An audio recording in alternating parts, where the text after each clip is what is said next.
Hey guys, how you doing? It's Henry at Mowers and Blows. Good morning. It's 21 degrees. I have 3 jackets on. I'm like the Pillsbury Doughboy. I could hardly move. But I wanted to get this thing going before the next snowstorm came. As you guys know, we just had our first snow event here in Long Island, New York.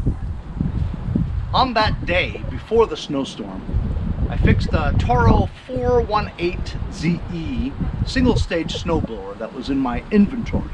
I have like 2 left to fix, and this is the other one.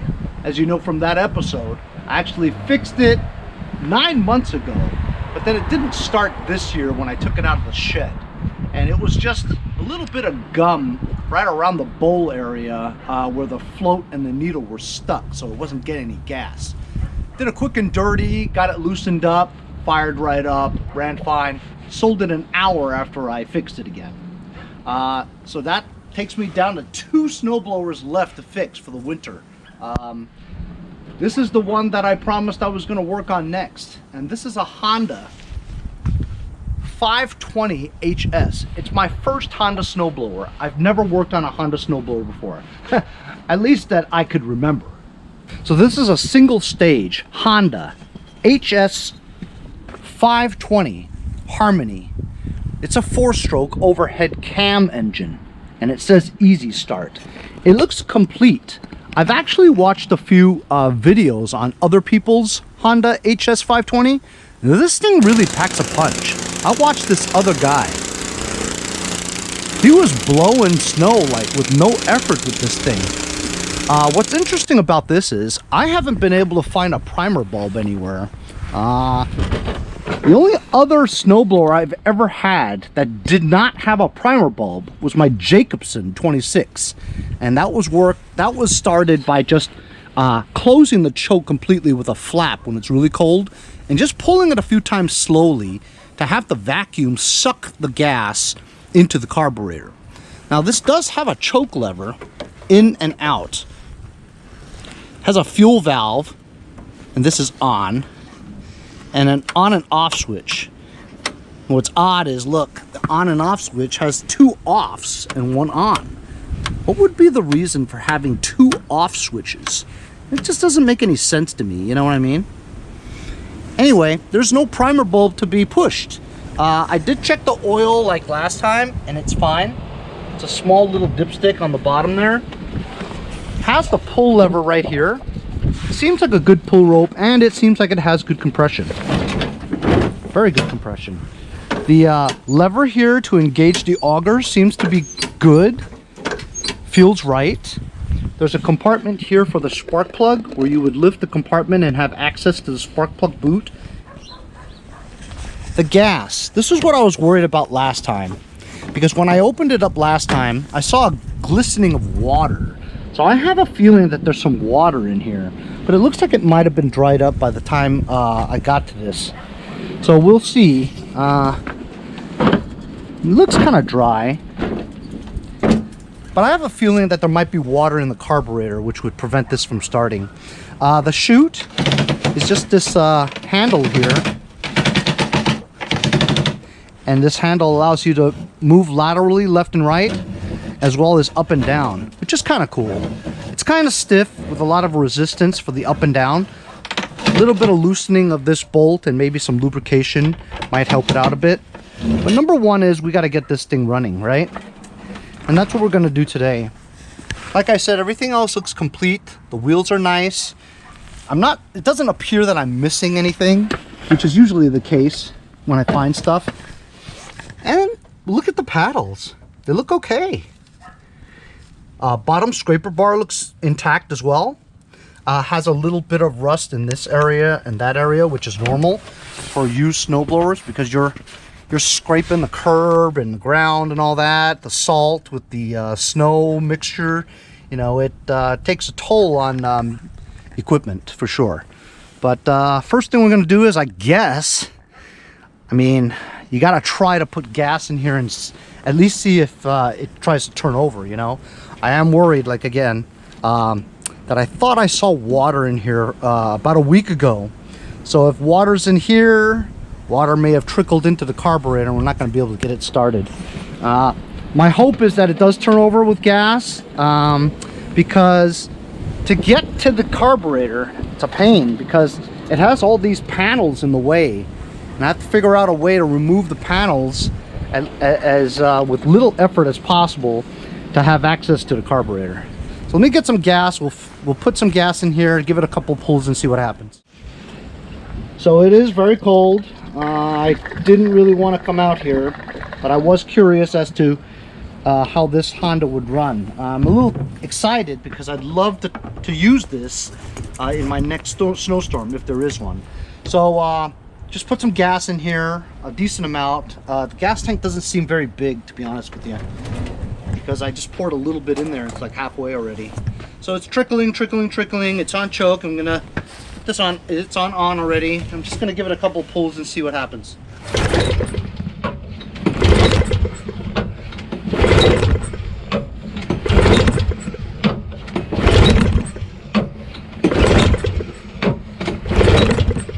Doesn't seem like anything is happening.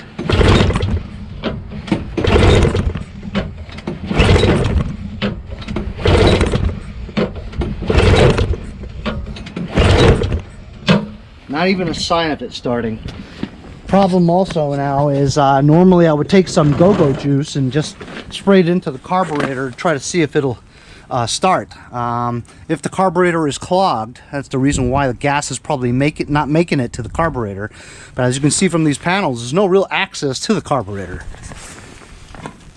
If you put this on its face, you can kind of see the bottom of the carburetor underneath. Actually, I don't even see it. Wouldn't it be funny if this was missing a carburetor? Oh, I see it. It's all the way up there, very high up. It's like around here. So what we have to do is I definitely have to take this panel off just to get to the carburetor. Looks like it's 10 millimeter here. Could that be it? See, now this thing is attached to the switch. So it's a lot of stuff to take off. So another one over here, another one here, and it's all over the place. So it's a pain in the ass, you know what I mean?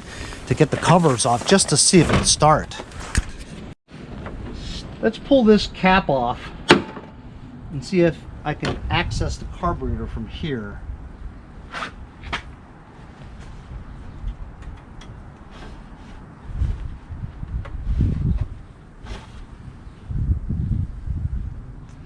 Sort of see the carburetor, but doesn't have an opening for the mouth that you can see so that you can spray stuff through it. I don't think I could avoid taking this apart just to see. We might have to test for spark anyway, you know what I mean? It's just a pain to have to get this off, you know, the cover. Well, might as well start taking some pieces off because it's not starting.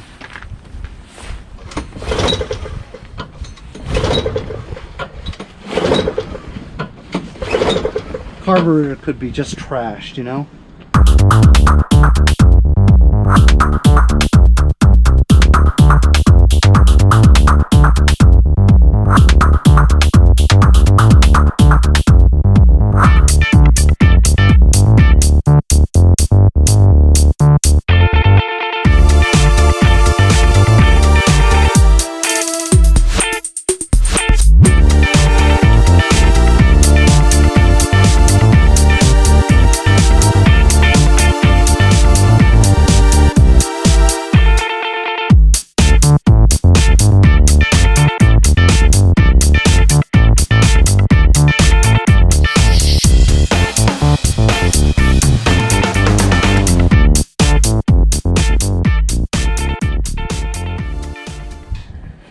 Okay, as you saw what I did, remove all the bolts holding the top cover and this black panel on the side here. It was a pain in the butt to get the two front ones because there was another nut on the other side. So I moved that, rotated it to the outside. The black one is moved to the right, only held on by the ignition switch wires, right? I didn't want to remove that. I just wanted to keep it where it was, and it's out of the way. Over here where the carburetor is, So where the choke is, and this belonged like that. Okay, so that you can move the choke. But let's just move it out of the way. There was this steel panel here that kept the carburetor closed, you know? It was like this. Held on by two 10mm bolts. Covered the hole, but not completely. But because we removed that, we now have access to the mouth of the carburetor. So I wanted to rule out the fact that it wasn't getting gas by blowing some carb spray into the hole here and giving it a couple of pulls to see if it'll work. Maybe it just needs a carb clean. It's a very tiny carburetor, very small. As you can see, it attaches to a fuel line with the fuel shut off. I'm not even 100% sure if this was on or off, you know what I mean? It's so confusing sometimes. Leads right to the gas tank, and as I told you before, I thought the gas tank was really small, and as you can see, it's tiny. You'd have to fill this up with gas pretty often. That's what it looks like on the inside. It was kind of a pain in the ass to remove the panels, but not really terrible, you know? So let's spray some carb spray through the mouth of the carburetor and give it a couple of pulls to see if it at least turns over. If it doesn't, we'll have to check for spark. Instead of carb spray, I actually have a new can of Sure Start. It's a 50% ether from Lucas Oil. This is brand new. I never used it before, but it's starting fluid. So let me get the choke open. Now the mouth is completely open.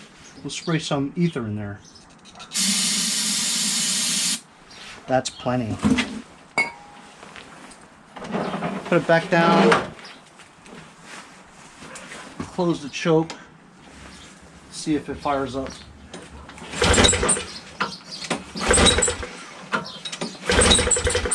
Ooh, I heard something. There we go. All right, so we know we have spark, and it's just not getting any fuel. So you know what? I'm gonna drop the fuel bowl now.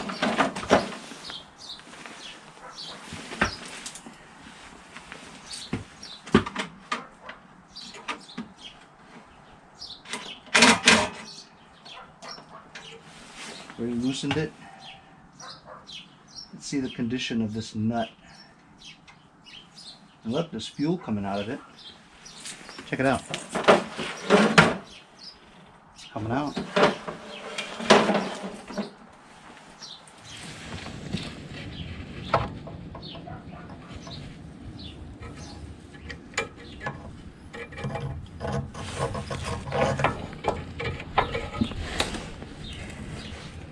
Oh boy, oh boy. Just remove the bowl off. Check it out. Look at all that gum in there. You guys see that? That's a lot of ethanol buildup. Lots of gum. Which means that the emulsion tube's probably clogged pretty well too. As you can see, there's still some buildup right there. Disgusting. So we're going to try a quick and dirty and see if that fixes the problem.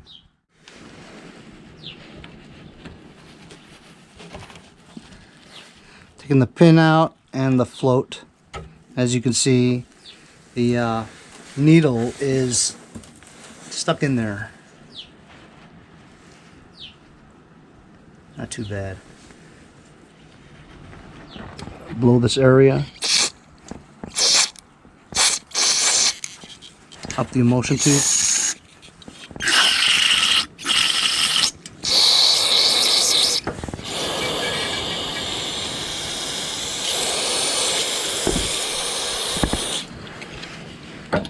Open the mouth of the carburetor.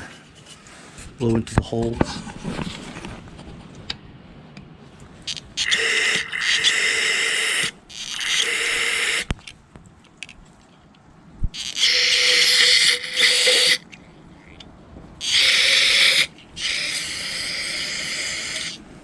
Why isn't any of that dripping out? Doing a ton of carb spray here and I don't see anything leaking out.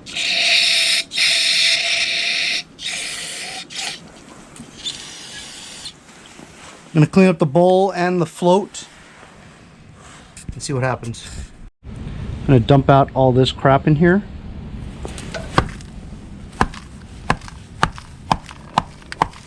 Look at that crap. That's a lot of crap. I'm gonna blow this out and clean it. Okay, the carburetor, I put the float back on with the needle. I'm gonna open up the fuel shut off and put it on its horizon now, so it's horizontal. And as you can see, fuel is now pouring out of it, which it wasn't really doing before.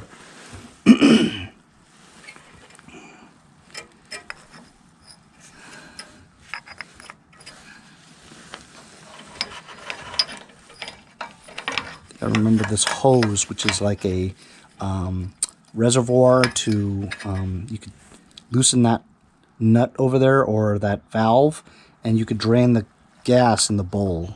I think that's what it's for.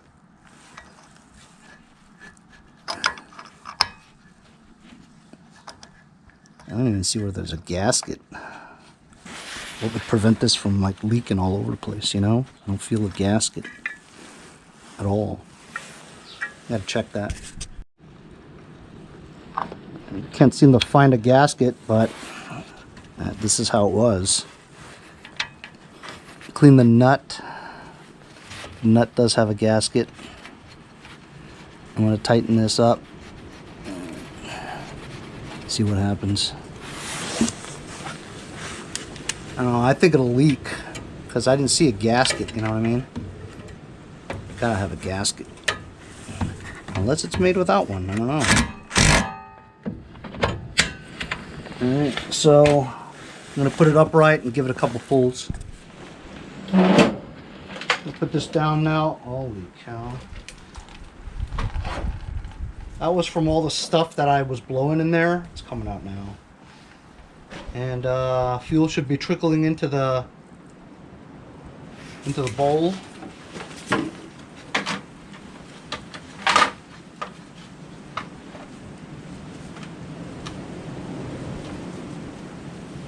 I guess I'll just give it a couple pulls. Just choke it, right?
Well, all right, isn't that great? You guys noticed that it runs great on choke, right? And then when you try to take the choke off to completely 100% run, it starts to surge, which is a common problem, especially if you just did it quick and dirty. I'm surprised it hasn't leaked yet because, like I said, couldn't find a gasket anywhere. So it runs great. It starts right up on choke, then a little bit off choke. It runs great. Up to about halfway, it starts to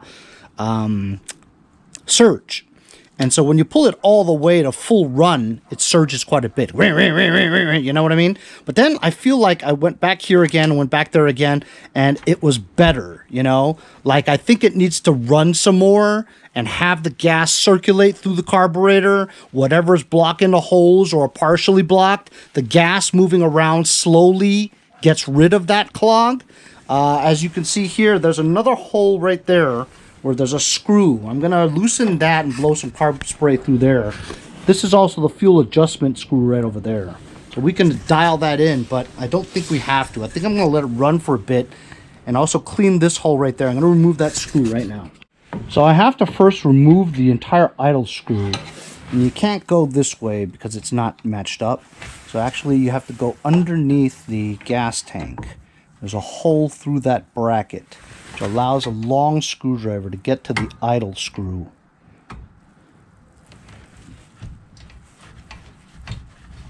I saw that there was 3 threads on the other side, so I know that the idle screw will go 3 threads all the way through. That's how you know not to mess it up. So you wouldn't have to readjust it again. Why isn't this coming off? There we go. There's an idle screw with a spring through it. Now we have access to this screw there that I believe is just an area where the pilot jet should be. Although this is not a pilot jet. So I'm going to take some carb spray and just spray it into that hole.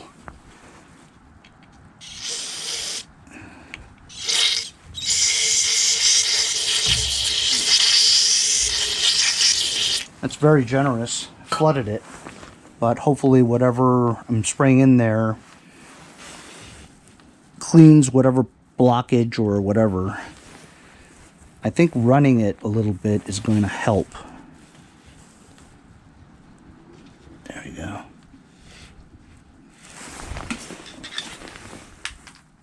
Now I'm actually warm and hot because I've been pulling that handle. And I feel pretty good. I was concerned that I was going to be too cold to work out here, but once you get the juices flowing, man, everything's good. There we go. And let's put this idle screw back in.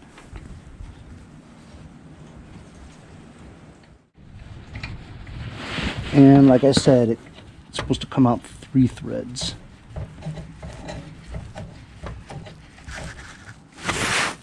Approximately. It would look like that. There we go. Alright, I'm going to try it out now. Choke it again.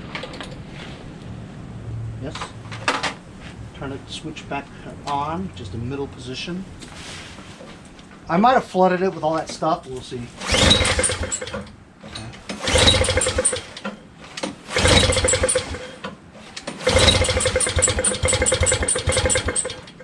Almost. Let's take it off choke. Maybe it's warm enough.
Okay, so I got it all dialed in. I was messing with the governor spring over here, as well as the idle screw, and after I let it run for quite a bit, it started to run really well without any surging, so it was really good.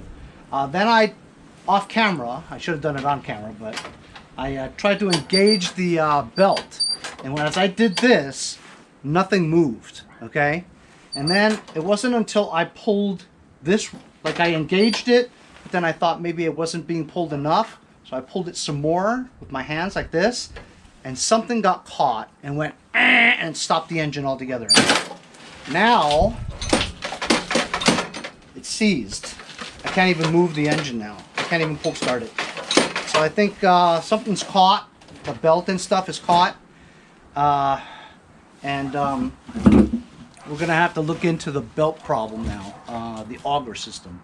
But today I wanted to get it started, and that's exactly what we did. We did a quick and dirty. It didn't seem like it was getting any fuel, and so what we did was we just took off the panels, which is the biggest part of it. It was a pain in the ass. Like 5 different screws just to take off the top panel, remove the gas cap to get the panel off, put the gas cap back on, get the bottom panel off, and took the bowl off, filled with gunk and gummy ethanol that's been built up in there for a long time. And then we blew everything out, cleaned the bowl, cleaned the float, cleaned the needle, and then put everything back again, even cleaned the idle screw pilot jet area. And it ran really well. I let it run for about 5 minutes while I was dialing in the carburetor. And now, I mean, I think it runs great, you know. Started great on choke, runs on full run with no surging. But now we're gonna have to figure out what's wrong with the auger. But that's good though, because I wanted to make a video about how to get it started, and then another video on what's wrong with the auger. You know what I mean? A 2-part series on this thing. But anyway, getting this thing running, fantastic. And engine sounds great because it's a Honda. That's right. So everything seems like it's good. The engine runs well, carburetor runs well, but we'll have to work on the what's the deal with the belts. And it looks like it's just this cover here to remove, so we can see what's wrong with why the auger doesn't turn as you're doing this. And I smelled some rubber burning afterwards and some smoke. So damn it, do I need to go and buy a new belt? Because I know I don't have a Honda one, because I never work on these things, you know. So we'll see in our next episode what's up with the belt and the auger and the paddles, you know. I don't think I'm looking forward to that. But I didn't think I would get that engine started so easily today, so I'm pretty stoked about that. Thanks a lot for joining me on today's Honda HS520 single stage paddle 4-stroke snowblower engine start, carburetor clean, albeit quick and dirty. Thanks a lot for joining me. We'll see you guys next time on Mowers and Blowers.